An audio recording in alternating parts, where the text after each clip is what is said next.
Hello, hello, hello. How are you? This is Lucy. I hope you can hear me. Welcome to my Hello, hello, hello. How are you? This is Lucy. I hope you can help. You can hear me. This is my YouTube channel. Welcome, welcome, welcome. I'm Lucy. I'm an Australian citizen, but I actually come from Zambia. I'm originally from Zambia. Sorry, my video isn't too well. I had technical problems due to my MacBook Air not working.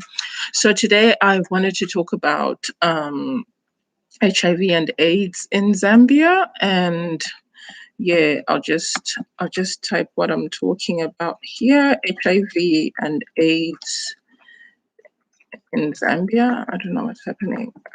Sorry, I'm having technical problems. HIV and AIDS in Zambia. HIV/AIDS in Zambia and expired ARVs. So recently I lost a friend. I will not mention her name due to confidentiality purposes. I lost a friend from HIV and AIDS. Of course, she did not die from AIDS. As we all know, nobody dies from HIV and AIDS. She died from an opportunist infection, and I'm not quite sure what that infection is. And recently, there was in the news an article about expired ARVs recalled, and it was written by Victoria Kayeye from Diamond TV. So I got that on my phone. Yeah, so the more drugs have expired in the storage of Zambia Medicine and Medical Supply Agency and antiretroviral. So what happened pretty much is Zambia, somebody in the health ministry acquired medicine that was expired, and a lot of people have taken these expired medicines and others have actually died. So according to the UN, I think UN has got 17 SDGs, and one of them is good health. I think it's a basic human right for good health and well-being. And talking from experience, where a friend dies because of expired ARVs is actually detrimental to people's mental health, and it's against the human rights of Zambians.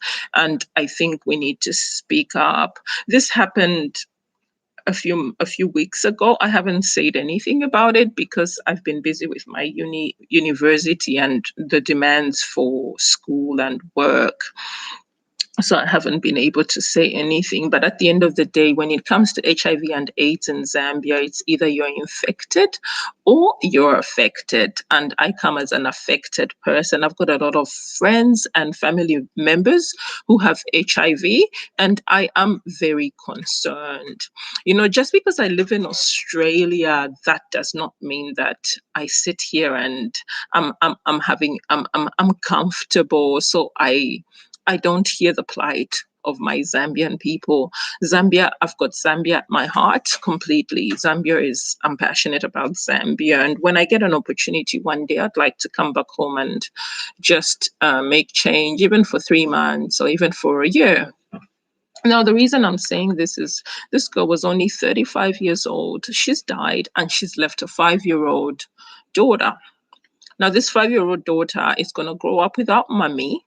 I'm not sure where dad is, if dad is even in the picture at all.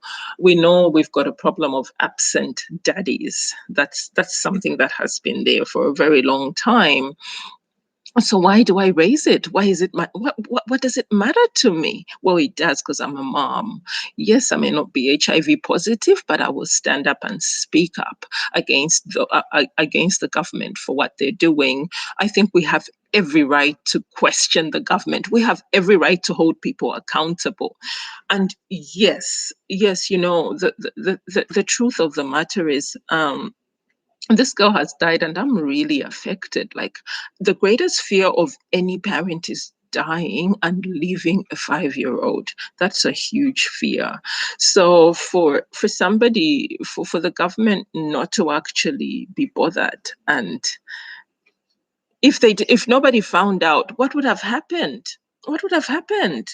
But anyway, we have rights as Zambian people. I may be Australian, but I've got dual citizenship. I'm Zambian as well, and we have every right to equality, to education, to good health, and well-being.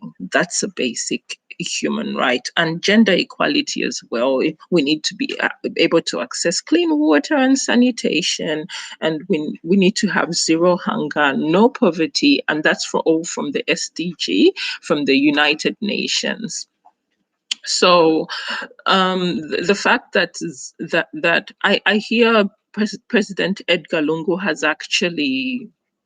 he's actually fired the person who was in charge of this, and yeah, and so so there's been checks and balances, and somebody has been taken to books. But at the end of the day, we will never bring back our family members that have died due to somebody else's negligence. I think this has to come to an end. Well, Mahatma Gandhi said, if you want to see change, be the change you want to be. And my voice being heard, maybe that's going to be the change. So when I talk about HIV and AIDS, it concerns me because I was on a platform of well-educated Zambian women, or women of color, or Black women, if that's the best way you'd like to call them. And on this platform, what concerned me was the fact that we were talking about HIV and AIDS. We were talking about cheating and how I know men and women cheat in relationships, but mostly it's men who've got a lot of multiple partners compared to women. And while we were having this conversation about HIV and AIDS, I remember one of the ladies, I remember saying, well, before you have sexual intercourse with somebody, you actually need to ask them of their status. And I remember this well-educated African Black woman, Zambian woman, or woman of color, however you want to call her, saying, how can we ask somebody if they're HIV positive? And I'm thinking, what? You mean you can't ask somebody of their status? That really puzzled me. I was like, where are we at with our rights as women? Like, where are we at? Like, it's my basic right. If I'm going to have sexual intercourse with somebody, I need to know his status. I'm not going to just infect myself Yamahala. Like, why should I? And this is not me looking down upon people who've got HIV and AIDS, because I know without a doubt, not everybody who's got HIV and AIDS is promiscuous. I know without a doubt that some people have been infected with HIV and AIDS unaware because their husbands were cheating, or their husbands had multiple partners and they didn't even know. But the point I'm trying to make, to drive home this morning, is as a woman, you have every right to ask if you're going to have sexual relationship with another human being. You have every right to ask. You should question their status. In Australia, it's actually illegal for you to have sex with somebody if you know you're HIV positive. You cannot go have sex with somebody if you know you're HIV positive. So if you know you're HIV positive, you need to let the other party know that, hey, I'm HIV positive and this is my stance. So at the end of the day, sorry, my battery has just run out. This is a bit of my technical problems due to not being well organized. Well, my iPad was well charged, and unfortunately, just cut up on me, so I couldn't. Oh my god, I couldn't actually do anything about it. I am actually not going to. How can I end stream? you stream would stop immediately and you no longer be live. End.